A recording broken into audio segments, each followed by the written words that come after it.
Vamos a trabajar ahora las lesiones de la clavícula. Vamos a ir desde la zona más proximal a la zona más distal. Lesiones de la clavícula. La clavícula en principio puede luxarse. Ya conocen del capítulo de generalidades cómo es que se configura una luxación en general. Y vamos a ver los distintos tipos de luxación de clavícula que hay. Existe, en primer lugar, la luxación de clavícula externa, quiere decir la zona lateral. Se le conoce también como luxación acromioclavicular y esta es la más frecuente de todas las luxaciones de la clavícula. Miren, ahí está. Si tenemos acá la escápula, ¿no? Con el acromion, aquí está el acromion, esta es la apófisis coracoides, esta es la clavícula y este es el esternón.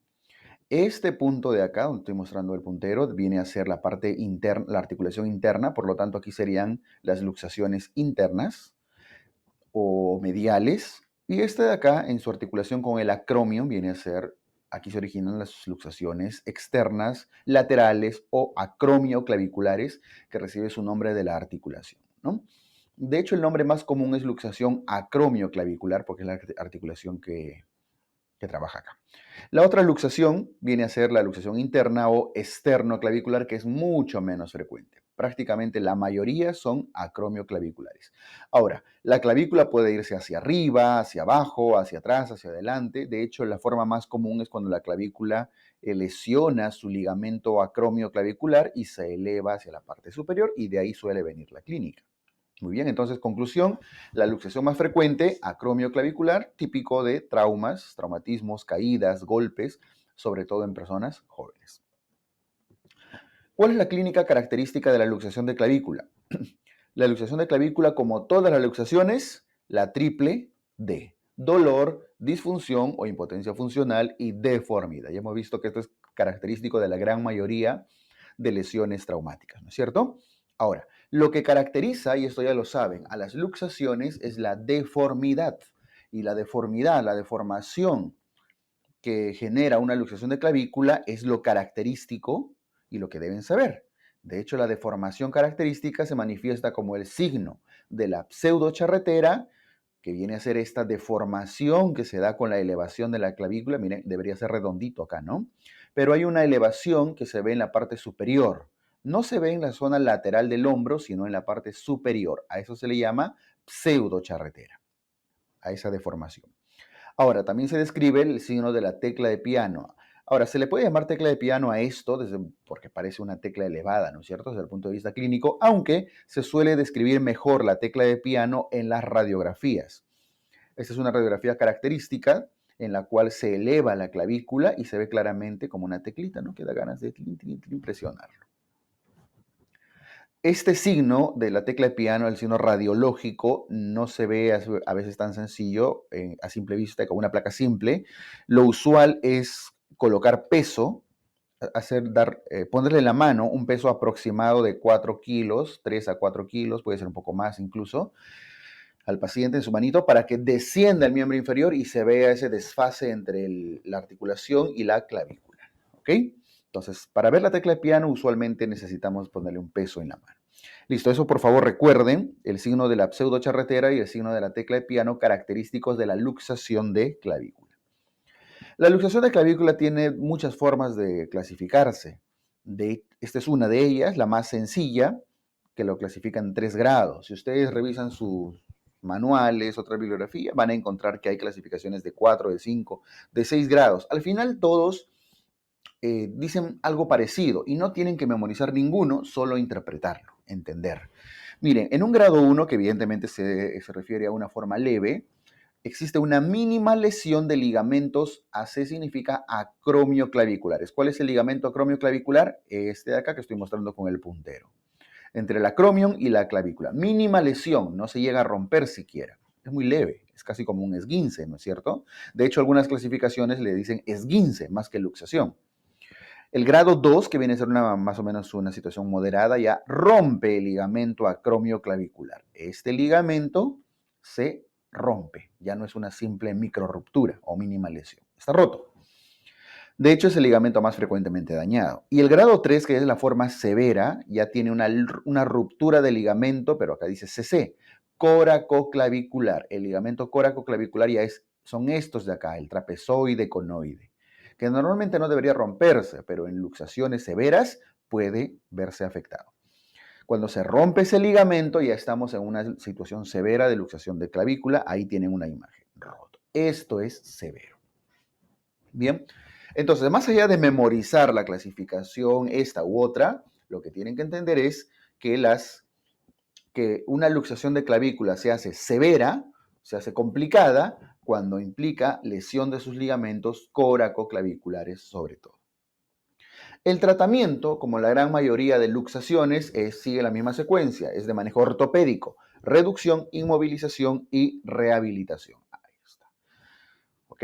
Manejo ortopédico, usualmente con férula, con yeso. Pero cuando se hace quirúrgico, esto tienen que saberlo, la mayoría es ortopédico. Se hace quirúrgico cuando esta luxación se asocia a una fractura que puede ser de clavícula o del mismo acromion o a veces de la misma apófisis coracoides, ¿no? Es decir, cuando hay una fractura asociada o, está resaltado acá, cuando hay una lesión de los ligamentos coracoclaviculares. Significa que esta lesión de acá viene a ser quirúrgica, generalmente. ¿Ya? Entonces, estos son los conceptos más importantes de la luxación de clavícula. Recuerden que las luxaciones son muy características de las personas jóvenes, sobre todo, ¿no? Bien.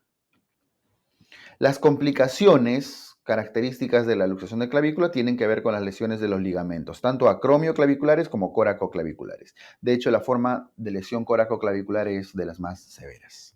Muy bien. Cerramos acá luxación de clavícula.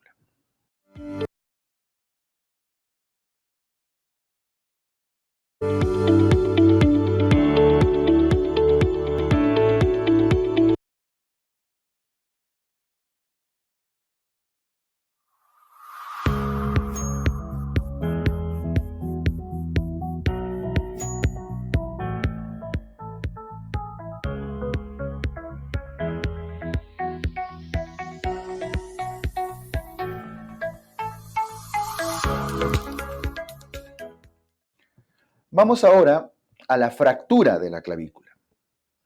Ya se luxó, ahora vamos a fracturarla, vamos a romper. Es la otra lesión de la clavícula. Es muy frecuente en recién nacidos, pero no exclusivo, ¿ah? Sí, bastante frecuente en recién nacidos macrosómicos sobre todo, ¿no?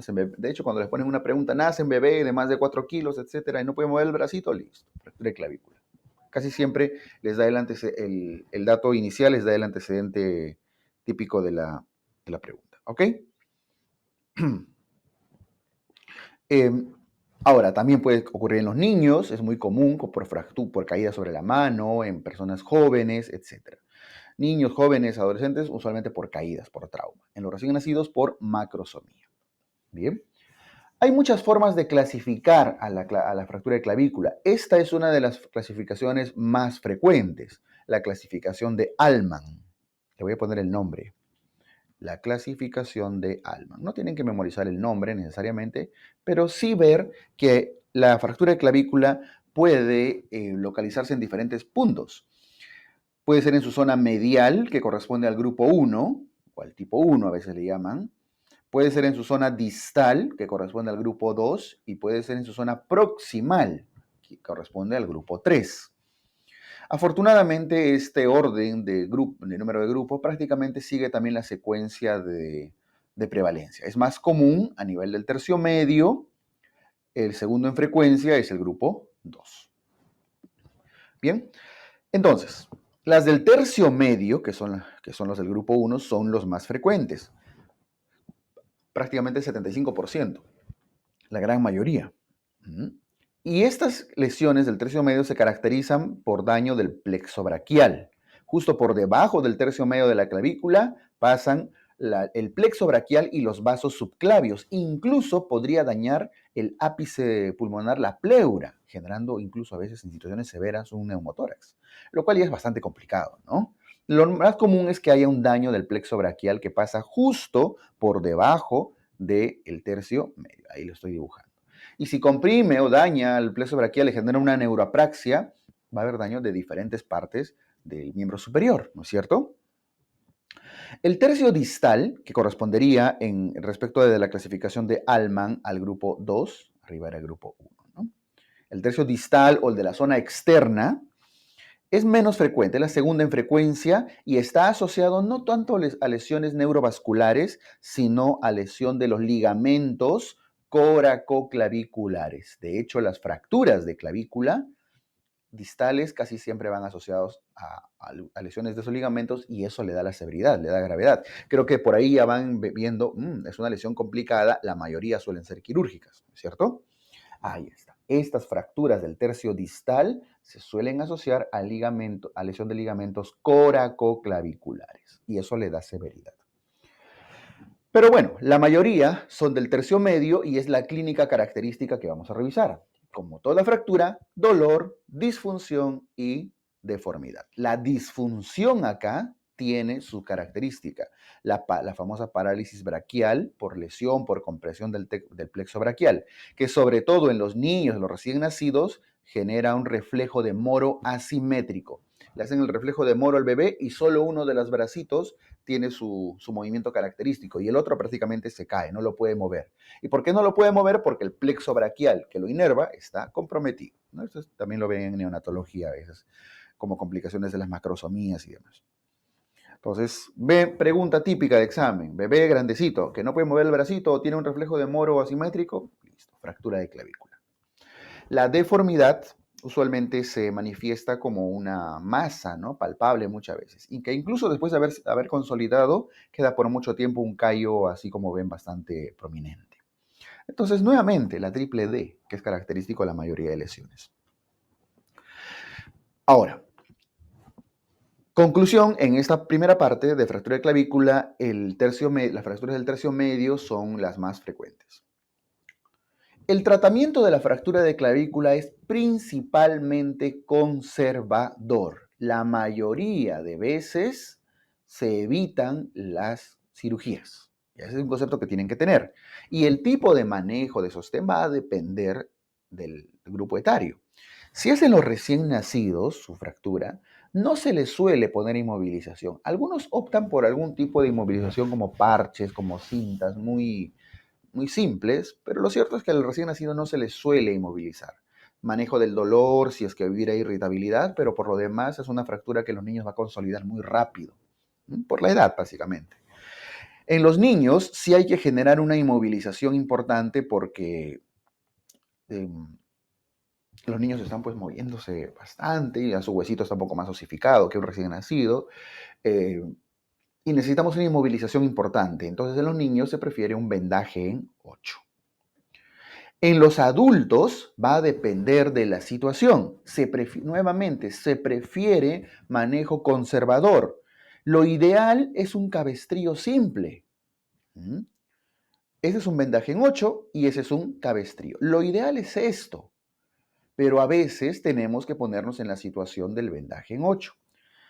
Dado que la fractura de clavícula es una fractura particular que en lo posible debe ser de manejo conservador, el cabestrillo se prefiere cuando se trata de una fractura no desplazada y el vendaje en 8 cuando se trata de una fractura desplazada. ¿Por qué?